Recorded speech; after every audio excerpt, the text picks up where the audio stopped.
So welcome everybody to Briyah Institute's leadership series of webinars.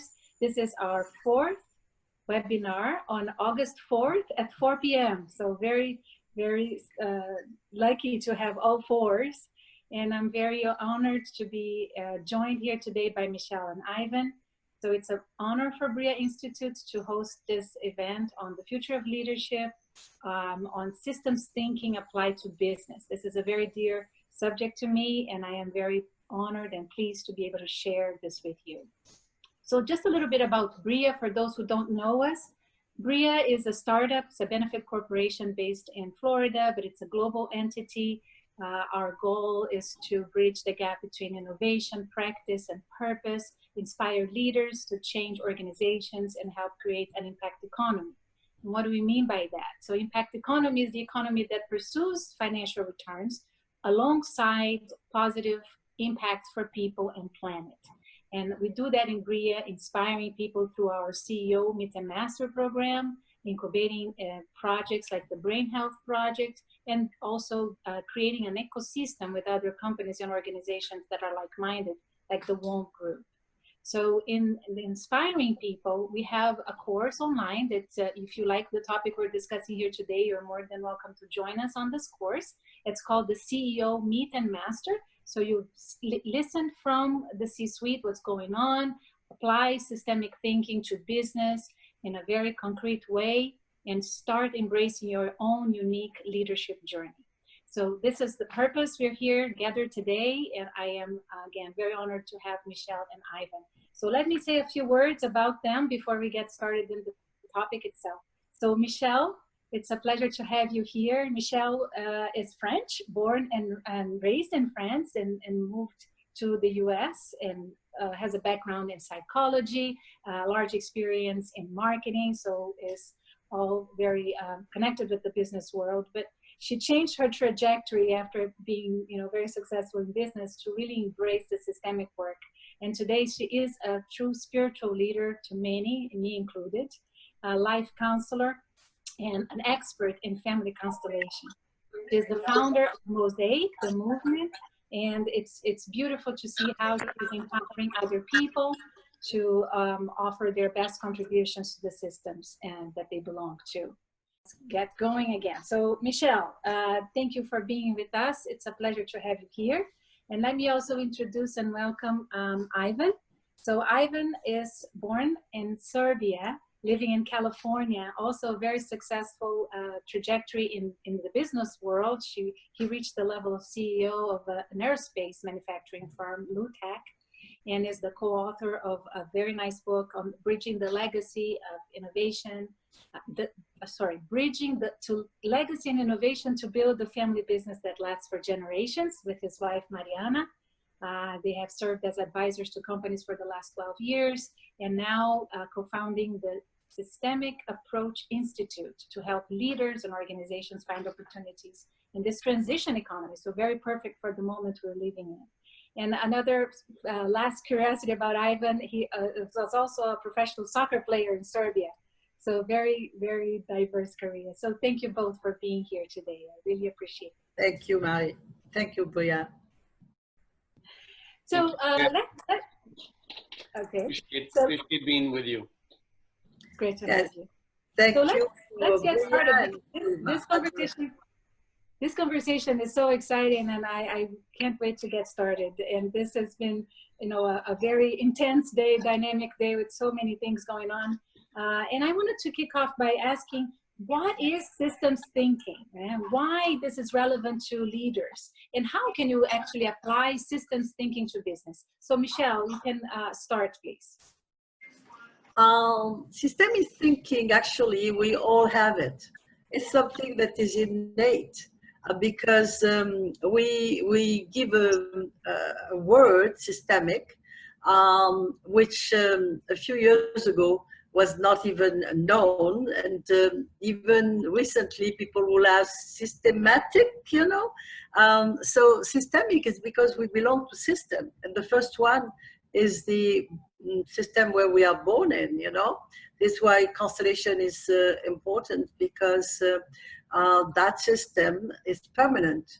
We are born in a system and we become an ancestor. So we all have this sixth sense, call it intuition, call it inspiration, call it anything you want. But this is the sense that talk to us in a way, or that we feel, or that we hear. And this is how you get vision, how you get inspiration.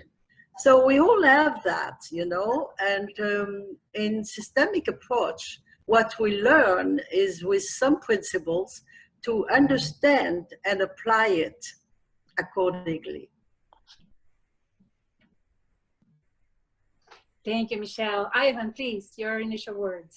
Well, great. Well, systems thinking and system dynamics are very important right now in today's world. And as a society, we are not really trained in systems thinking from our education system. We're not really prepared in that way. We are more prepared in a kind of a specialist way. And through our upbringing and education, we're kind of groomed into specialty niches of science and business. And we may be a marketing director, or we may be in business, we may be into biology or quantum physics or these different branches. And through that training and all that expertise that we pick up, we become very narrowly focused. And in that narrow focus, we know a lot of things. It's a kind of an analysis frame. And through that deep analysis and looking at the smaller and smaller parts of different fields, we learn a lot of tremendous things. And where the trouble is that we are not really trained in zooming out. Most of our education system is set up in a way to zoom into a field of study and become an expert there. And system thinking is really a lot about zooming out, looking at how different parts of the relationships between different parts in certain systems, looking at how those relationships impact one another, the interrelatedness of those different parts, and how they create emergent properties in reality. Okay, so if you think of a car and use the car as an example of multiple systems that make a car move, you know, we have the suspension, and we have the carburetor, and we have the firing system, and how the ignition works, and all those systems put together in a particular way. When you turn your key, the emergent properties that the engine starts. And then when you put it in gear, the emergent property is that you are able to move. And so there are a lot of emerging properties happening in the world today. And we are really becoming more and more aware of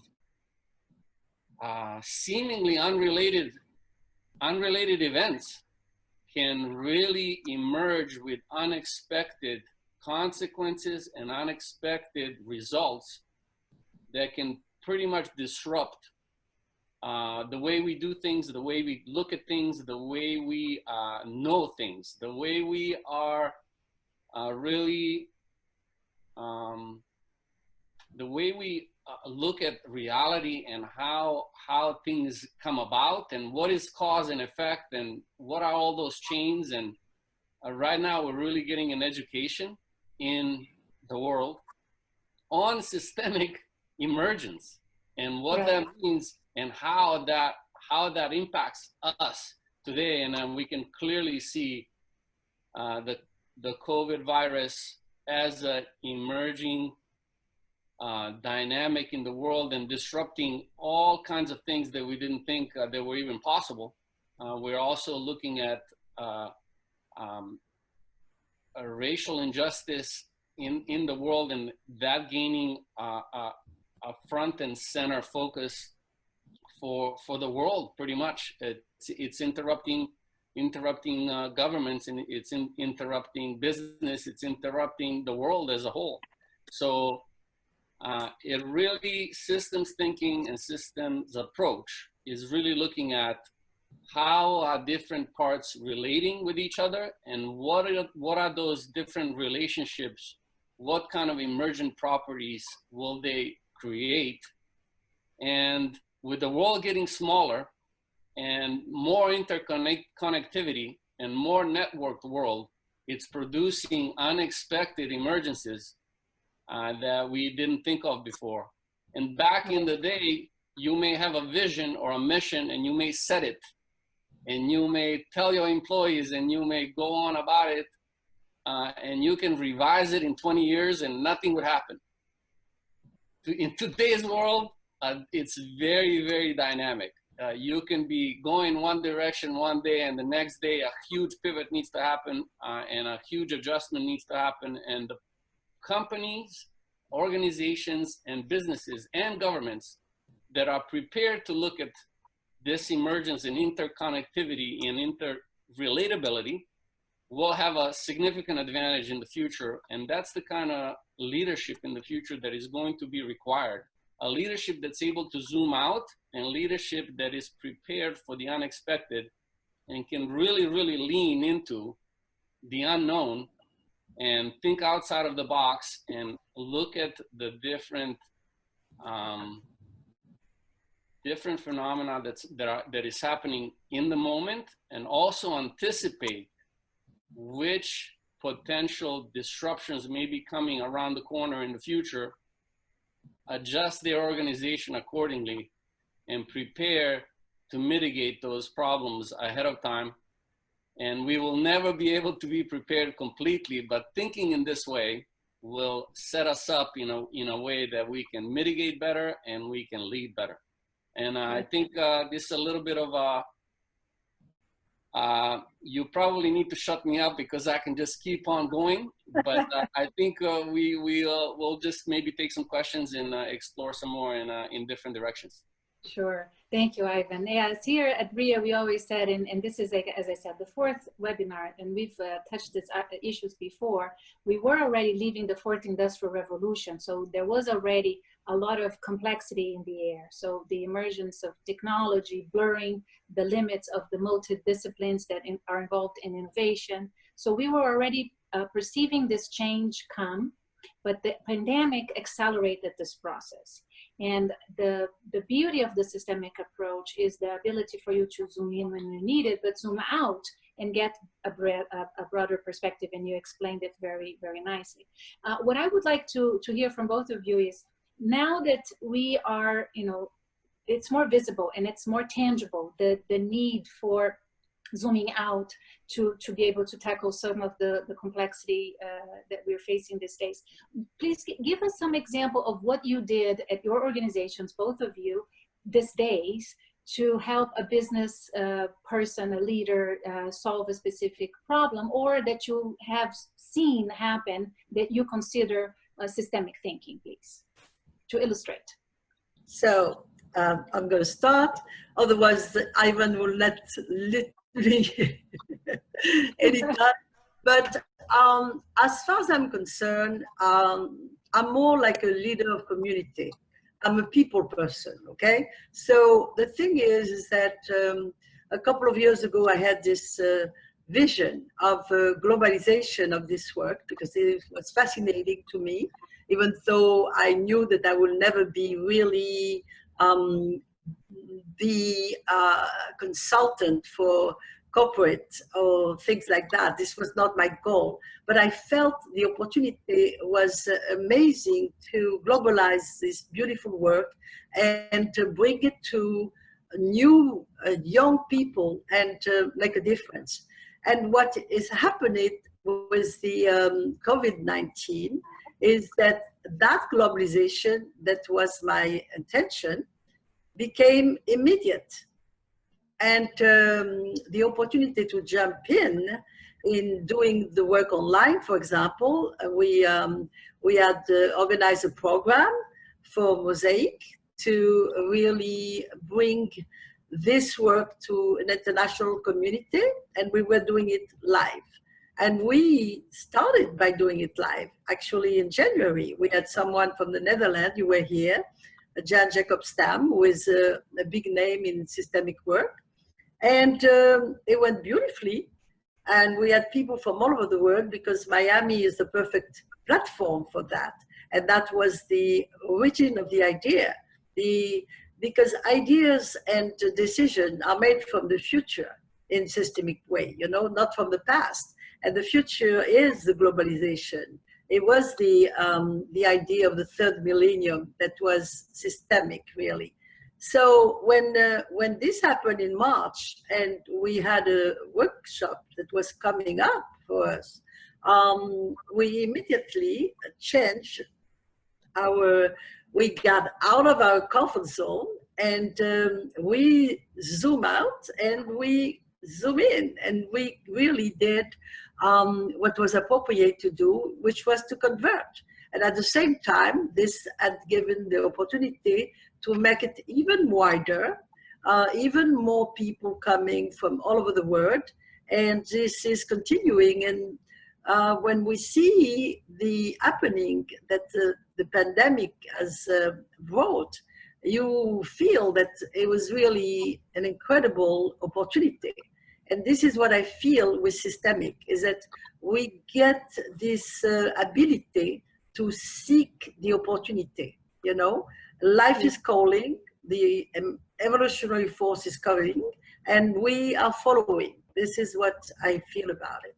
Thank you. Right. So you experienced in your business, so in Mosaic, it's not a for-profit business, but it is an event, kind of organized around events and bringing speakers, and you had to adjust and to really move quickly and go digital. So all this transition to digital that was already happening wasn't there with you, but when the pandemic hit, you accelerated the process. And now you're connected to people all over the world through Zoom, right? Absolutely. And besides Mosaic, you know, I did the same thing for my own work, you know, and now my practice is completely digital.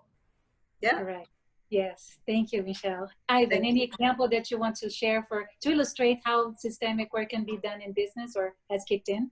I just want to say about Michelle that Michelle's amazing, and she was not online at all, and she pivoted so fast, and she is now fully online, and she is amazing online. So I want to just say that that's a beautiful thing to see as an example of someone picking up something new so quickly and so beautifully. And I have another example, a company actually I sit on the board of directors of, and it's an education company, a very unique type of company. This company provides substitute teachers for schools all across America. Actually, they provide 2,000 substitute teachers all across America. And when the virus hit and all the kids went home, that was pretty much a zero revenue event. And it's quite a large organization with 2,000 teachers coordinating logistics for sending teachers to schools across America is quite an undertaking, and they were very successful. And overnight, they encountered a zero revenue environment. And at that point, they had to shift very dramatically. And we looked at what would be the extensions of their brand, their mission, and how can they pivot. And we came up with a studio where that we branded a studio where they could actually go online and deliver and make a difference that previously was not possible, with celebrity voices to the disadvantaged communities where they were sending teachers before, and it's a huge success with a lot of huge potential in the future. And they also were able to pivot to instruction online. And so now, not only are they re-emerging, and hopefully school will happen from their perspective in September. And if it doesn't, they'll continue to build, they have 2 new revenue streams. And if the revenue stream, the original one, returns, it's going to be very synergistic. And those three revenue streams become a more sustainable path for them to continue to progress in the future. And one can feed off the other and increase the actual physical placements because of the increase in visibility from the studio. The physical placements will increase, and then also the online version will increase. And so their actual organization has become more sustainable for the future, no matter what. And that's the kind of zooming out and seeing what can be done that would actually enhance the original mission, as well as make it more sustainable and regenerative for the future. So it was not only a matter of adapting to the new circumstance, but zooming out because of that need to adapt, but integrating it in a more profound and stronger way, right? Actually never wasting a crisis. They have set themselves up beautifully and used it as an opportunity, and they are going to become a well-known brand all across the country. Yeah, that's what I'm seeing too. I mean, all of the companies that can pivot fast because they have the agility, because they were already built for that, but that have, you know, higher purpose missions or that have higher goals, they are able to zoom out much more easily than the companies that are only interested in the, you know, next quarter profit. So this is a little bit more difficult because you don't have room for adaptation there so much. Well, Yeah. Let me not monopolize the conversation. Let me open the floor here for Renar Aron to ask you a question directly, and then you can continue to explore that line of thought about businesses as well. So Renar, please, welcome. This is a very nice honor to have you again. Renar was the speaker of the webinar before this, and he is also launching a book. And we had a wonderful conversation on the rise of the citizen stakeholder. So Renar, welcome, and please feel free to pose your question to the speakers. It's a pleasure to be here again with you and Briyah and your guests. It's been very interesting so far, and I have a question which has a more specific focus on government affairs. That's where I come from. That's the area I've been reading, and I've been reading a lot about complex systems and systemic thinking, and I think it makes a lot of sense. So my question really would be, in government affairs, you come from a place where, and I think you mentioned, not Michelle, but what's the name again? Ivan, thank you. Ivan, I'm sorry. Ivan mentioned in early this one-on-one relationship, just cause and effect. And in government affairs, they say, oh, I know X, or I know Y, and the president of a certain committee, and I will solve this issue. So it's a very linear cause and effect thinking process that may have been excellent 50, 60, maybe even 10 years ago. But today the world is so much more complex, and events happen, as you mentioned, everywhere. And we need to change our model and how we think. And one example, and Adriana mentioned in the book I wrote, is of 14, and has to do with net neutrality. And John Oliver, who you normally don't consider a stakeholder in a policy debate, aired a program, was a huge success. And he, at the end of the program, asked people, just regular people, the citizen, to voice their opinion and send comments to the Federal Communications Commission, the FCC, on net neutrality. And it was so overwhelming that the site crashed. 4 million people at the end provided their comments. So as you mentioned, it's unpredictable.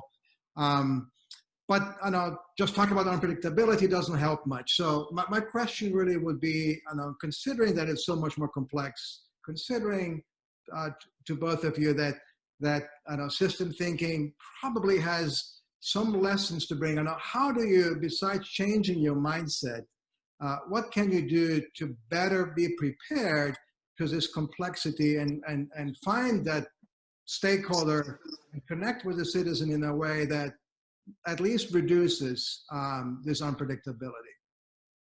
For companies, right? Great question, Renard. I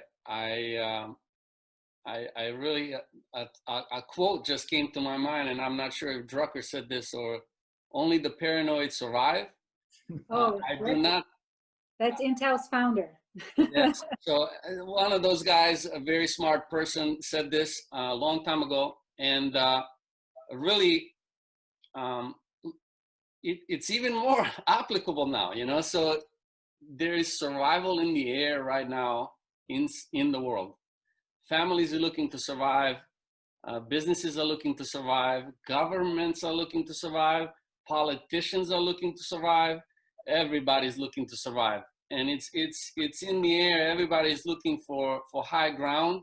How can they protect themselves? How can they be prepared? And in this unpredictability, as you say, it's not a simple matter.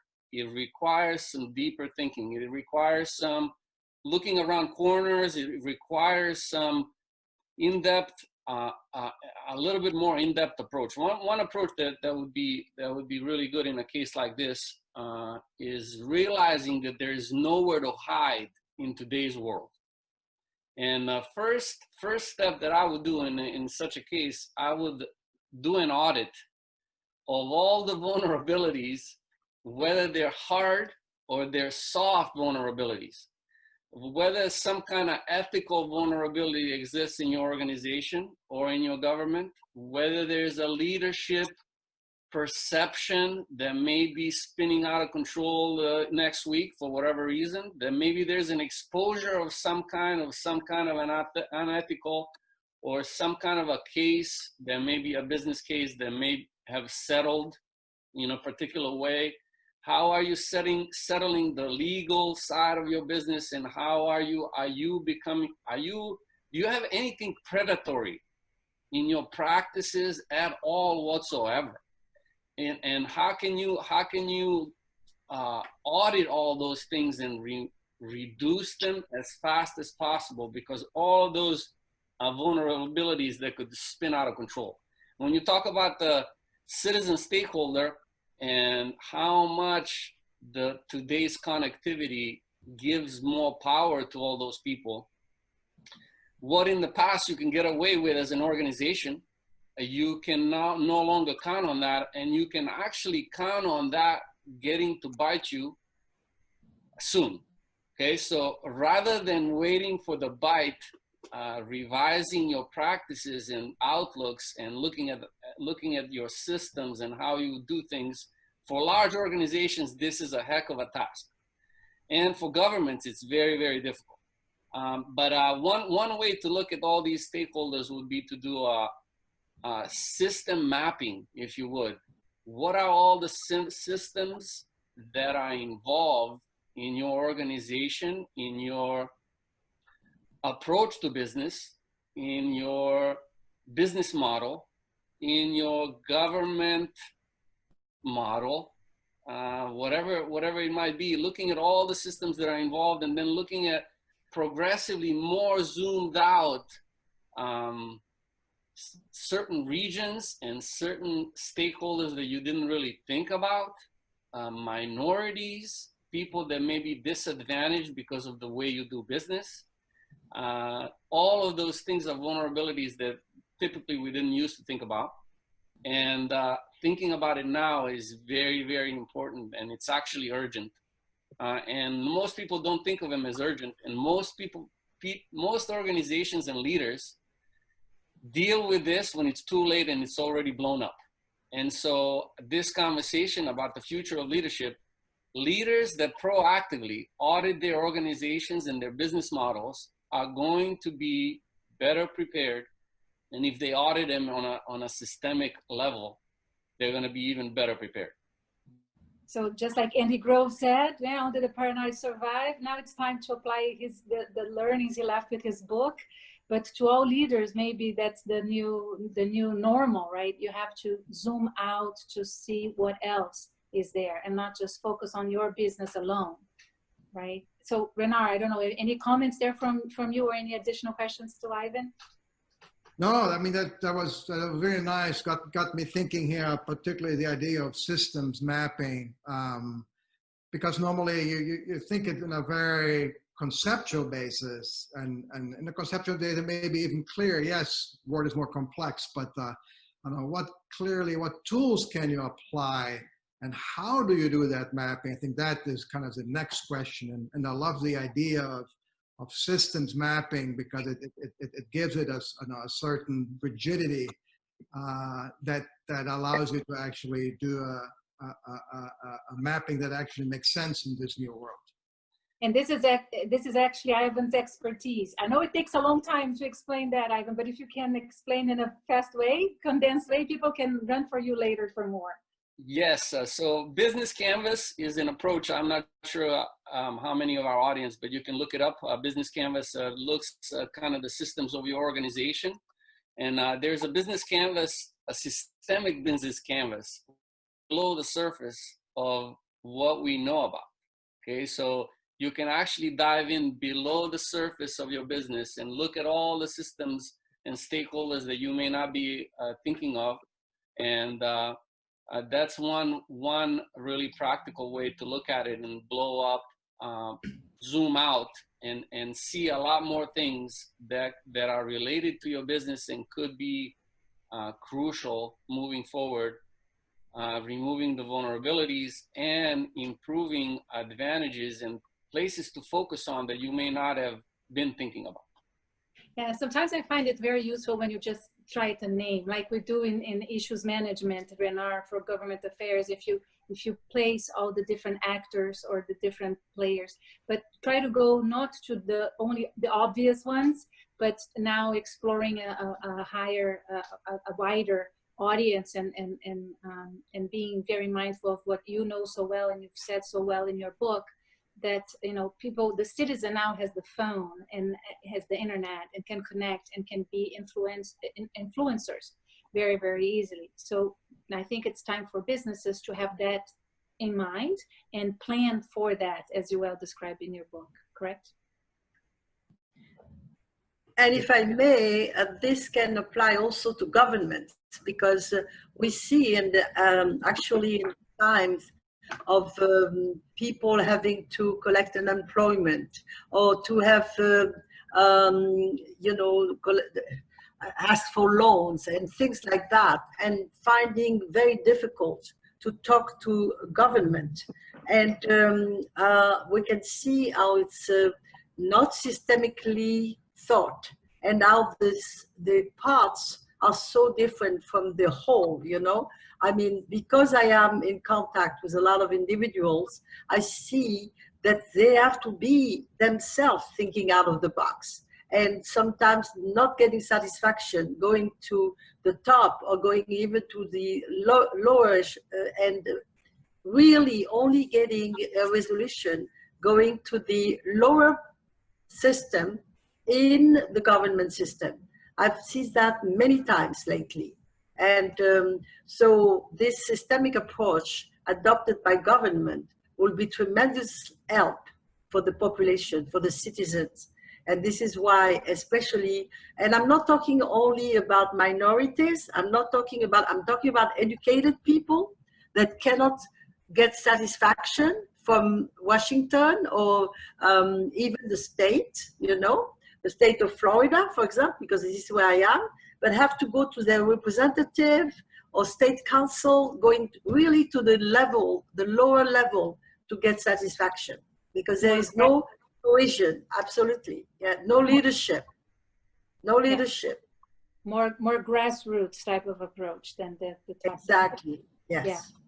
Thank you so much, Michelle. Thank you so much, Renard. It's wonderful to have you here. So now I will invite Nayana Rizzo to join us and also pose a question to the speakers. So, hi, Adriana. Thank you. I'm so happy to join this conversation. Hi, Ivan. Hi, Michelle. I've learned so much from you today.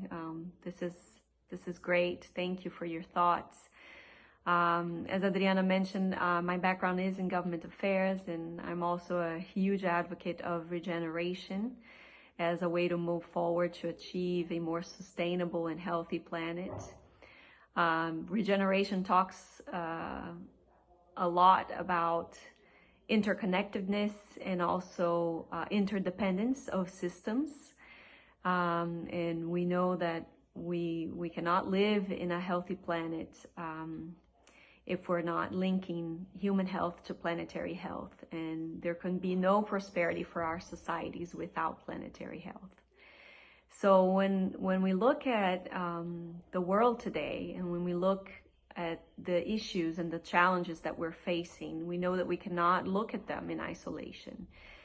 Be it climate change, social injustice, inequality, racial injustice, just to name a few. We're looking at a post-COVID agenda that will require leaders to think more and more in a systemic way and think of the interconnection and interdependence between these issues. So with that in mind, my question to you is, do you think that the pandemic has somewhat accelerated the shift from linear thinking to systemic thinking at a global level? And if so, could you give us an example of a leader, be it political, a community leader or a corporate leader, who is shaping an agenda or even coming up with a recovery plan post-COVID using systemic leadership approach? Thank you. Michelle, I think you would like to answer to Manayana first, then I pass the word to Ivan. So you first, Michelle. It's okay. I mean, I think Ivan has much more to say than I do in this, because we're talking really about business. But what I would like to say is that some even small organizations have found a way to recover, like, for example, distilleries that have been changed into a cleaning product. For example, this, I wrote his name because it's Anheuser-Busch, this guy that is a brewing giant, and he joined craft distilleries and really boost their business. You know, a lot of people have done recovery this way in during the pandemic. But of course, there are people that were prepared, and we can see the difference because people that were prepared, like Jeff Bezos or Eric Curran, with look, we are here in Zoom, you know, because of him, because of this creativity. So I think that the creativity that's been brought by COVID is been in every organization. But let Ivan give us more technical point of view on that. I actually like to cross over to your side, Michelle, a little bit, and actually talk about the individual here, because crusading for the world and saving the world as a front initiative for an individual is a very problematic thing, because a lot of times people do that out of not health, if you would. They are looking for it as a distraction, and looking for it kind of projecting their inner world onto the world, so not dealing with their own issues and dealing with the world's issues instead. So I always recommend really cleaning up your individual yard, if you would, really healing yourself, you know, on a deep level, looking at places where you might not have your full sovereignty and how you may develop that, and what would be the more micro levels influences that you can make.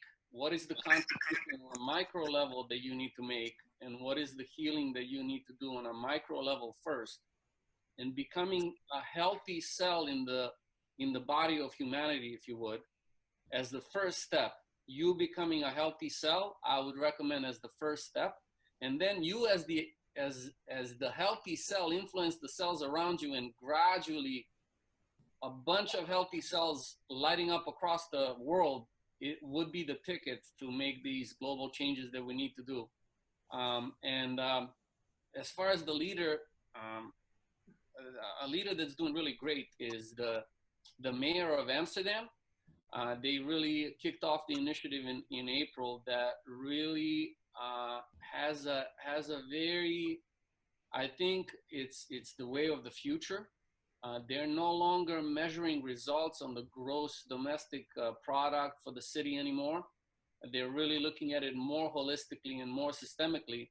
How is the city doing on a more holistic measuring system?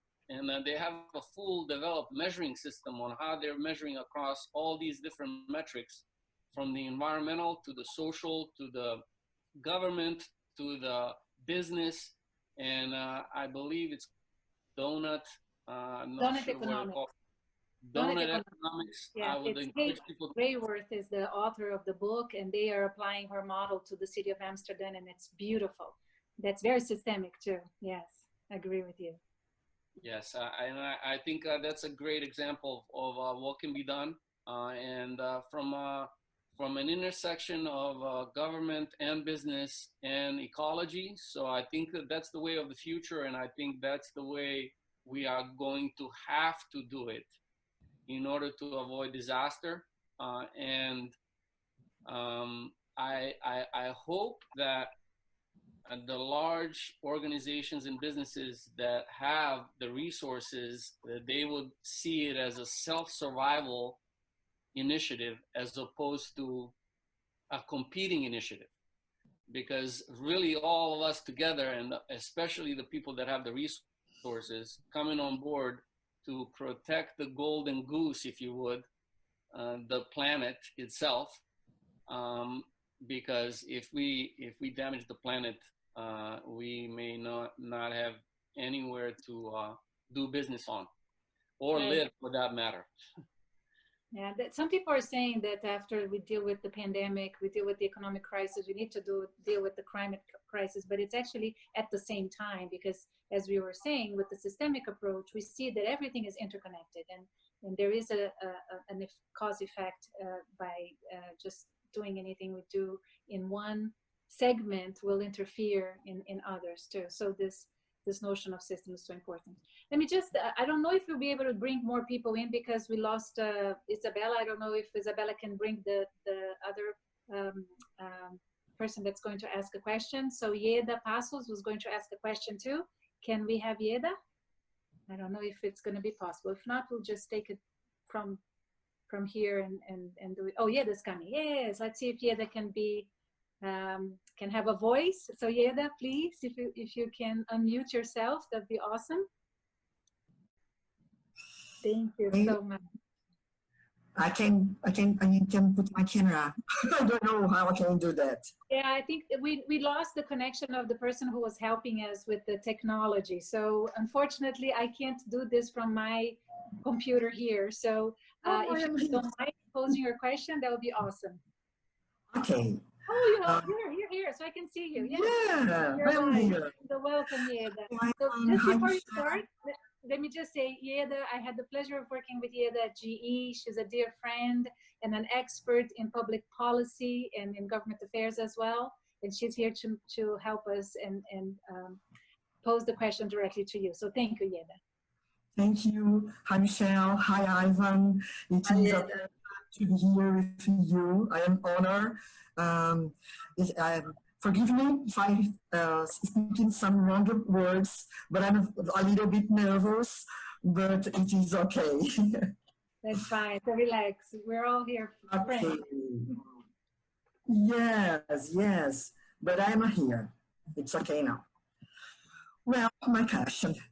When discussing systemic thinking and the complexities leaders must navigate, we often talk about individual and institutional interests. However, as the past couple of months have shown, there is an urgent broader social interest arising as we all witnessed the cry for social equality and inclusion. The pandemic increased inequality between rich and poor, Black and white populations, residents and immigrants, increasing racism in many countries, notably in Brazil and US, where more Black people die of COVID than white people. My question is, how do you think we can apply systemic thinking tools to bring down the pervasive racism in the corporate world? Sorry. Thank you, Eda. So how can we use systemic thinking to bring down the pervasive racism in the corporate world? So beautiful question. Yes. Who wants to start? Ivan? Thank you, Yeda, for that question. That's a very timely question, and it's a very loaded question. And how can we bring down racism in the corporate world how can we bring down a lot of things in the corporate world is great. But this particular question is very very sensitive, and it really speaks the most out of all of our discussions here to the transgenerational inheritance of racism. And as a transgenerational inheritance, racism is a cultural mechanism. It's a mechanism that pulls from generations of trauma, for the generations of wrongdoing that has happened in the past. Okay, so there is a lot of heavy energy involved in this dynamic, and it's not only individual, but it's societal. So it's a huge conversation, and it's a very very important conversation. What we're dealing with are collective trauma on a societal level. And so how do we best tackle that systemically is a big question. And I would just say again, from an individual point of view, we all have some kind of connection to this topic. Some more than others. Some have, obviously, if you're Black, you have a direct connection to the pain and trauma from the past and the pain and trauma of the present. And when you project into the future, you're thinking there will be more. So more compassion, more empathy, more support, and more of your individual work, and lending your voice to the people that don't feel like they have a voice. I think this is not a thing that is going to happen in a week. This is not a thing that is going to happen in a month. This is not a thing that is going to happen this year. This is a thing that has to happen over the next 5 to 10 years of consistent action and activism.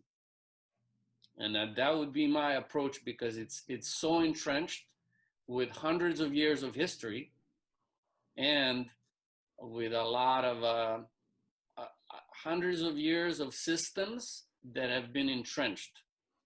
And so those things don't happen overnight. And the civil rights movement happened 40 plus 20, 60 years ago.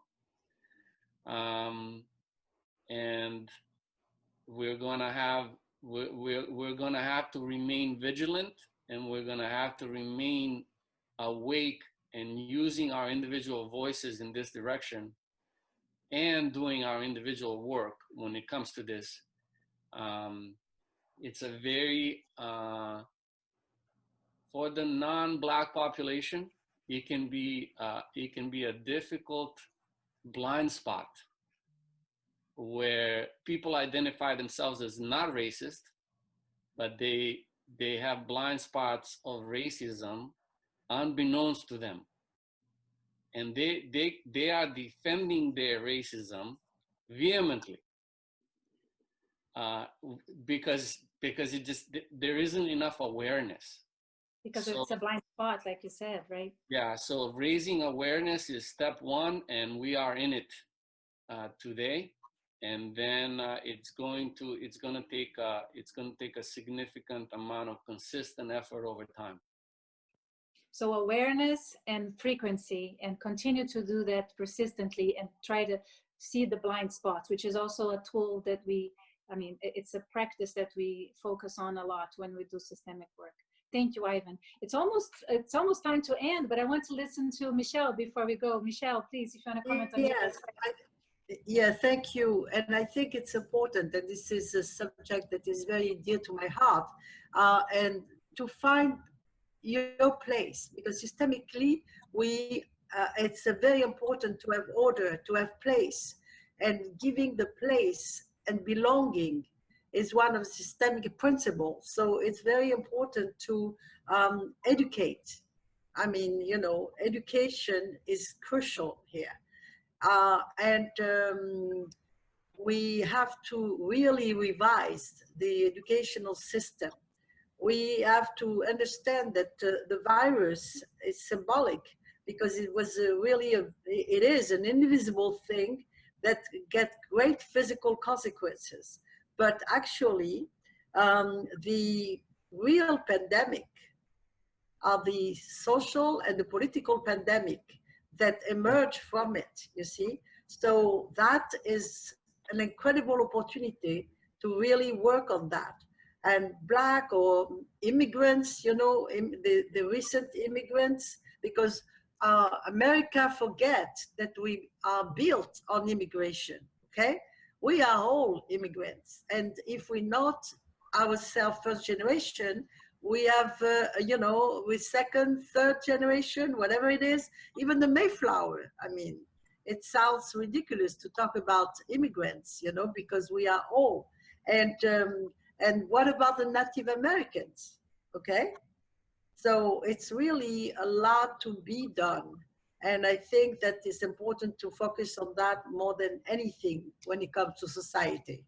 So thank you for bringing that question in, Yeda, because that is very important. And it really, I don't think that there is a person here around us that is not involved and touched one way or another by that crucial problem. Ivan, you want to say something? I'm sorry. I just want to expand on what Adriana already said.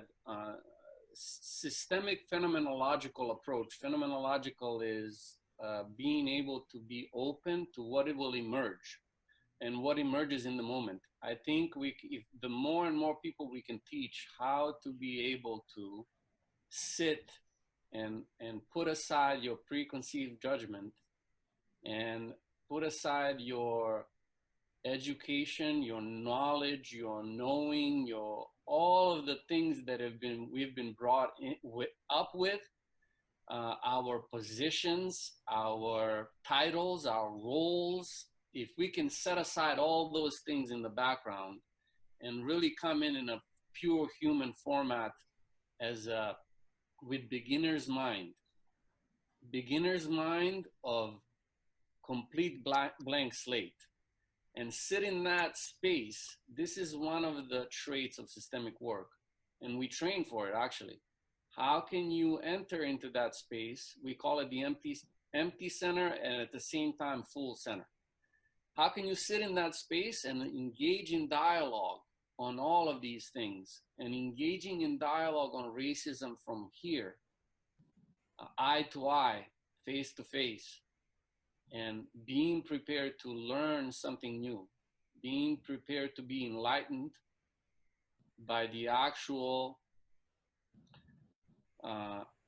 engagement with the moment, with the other person. I think this is the way of the future. This is the way of the future leadership that is required and needed for us to really break down some of these barriers that have been built over many, many decades and many, many centuries.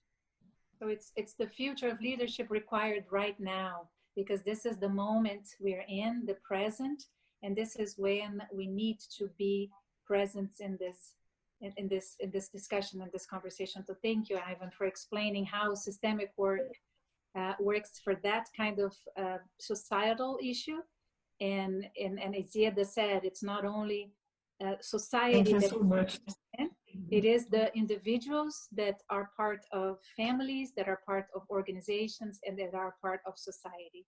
So systemic work applies to all of these different levels and these different dimensions. And as one author that I admire very much says, Danielle Walls, when we talk about sustainability, we talk about the profits, we talk about the people, we talk about the planet, but we also have to add a fourth dimension, a fourth layer, which is the world view, the narratives. So it's right here, right now, that we construct, that we build the new narratives of tomorrow. And this narrative has to include all of the different aspects of humanity. So thank you so much for your enlightenment. Thank you so much, Yeda, for your question. It's great to have you here. Thank you so much. Thank you. So it's already 5 o'clock. It ran so fast. I would love for you both to share some final words with our audience before we go. So please, who wants to start? Michelle? I think Yes. Ivan, you're on mute, so let's have Michelle first, and then Ivan. Michelle, please.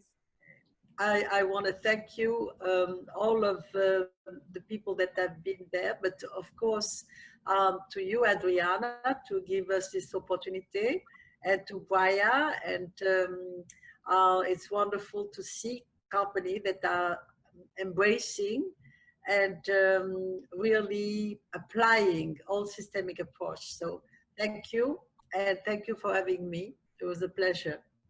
Thank you, and keep going with Mosaic and including other people to learn more about systemic work and bringing wonderful speakers on systemic work to the community. So thank you for your It's work. the goal. It's the goal. Thank you. Ivan, please, your turn. Yes, I wanna say, Adriana, thank you so much. This is really a systemic kind of conversation. This is a systemic platform. Briyah is really an organization of the future, if you would.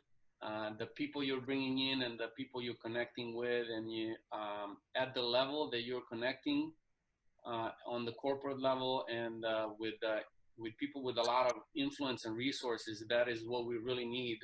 And I really see you as a shining example of someone taking their history and biography and skill set in a whole new systemic direction for the betterment of us all. And I think you have the opportunity to do a lot of things in life, and you are doing this, and I bow down to your foresight and your heart for wanting to do it this way. And it's an honor to be with you and to support in any possible way. Thank you, Ivan. Thank you for your kind words. And I am sure Briyah and the Systemic Approach Institute will be doing a lot of great work together, as we already do at Mosaic. So it's great to have these three forces together, spreading the word about systemic work, about systems thinking, helping leaders drive complexity, navigate complexity, and drive positive impact in the world.